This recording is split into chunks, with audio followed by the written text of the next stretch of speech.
بسم الله الرحمن الرحيم. الرحمن علم القرآن، خلق الإنسان علمه البيان.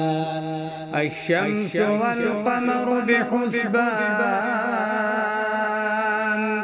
والنجم والشجر يسجدان، والسماء رفعها ووضع الميزان، ألا تطغوا في الميزان، وأقيموا الوزن بالقسط ولا تخسروا الميزان. والأرض وضعها للأنام، فيها فاكهة والنخل ذات الأكمام، والحب ذو العصف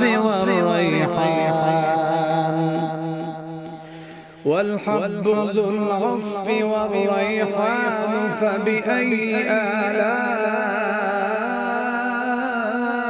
ربكما تكذبان؟ خلق الإنسان من صلصال كالفخار، وخلق الجان من مارج من نار. فبأي آلاء ربكما تكذبان؟ رب المشرقين ورب المغربين، فبأي آلاء ربكما تكذبان؟ مرج البحرين يلتقيان، بينهما برزخ لا يبغيان. فبأي آلاء ربكما تكذبان؟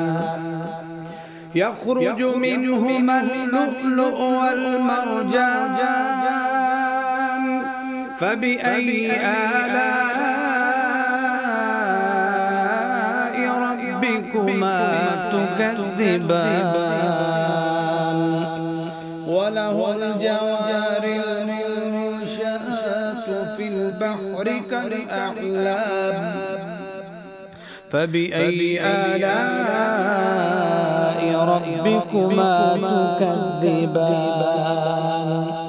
كل من عليها فان، ويبقى وجه ربك ذو الجلال والإكرام. فبأي آلاء ربكما تكذبان؟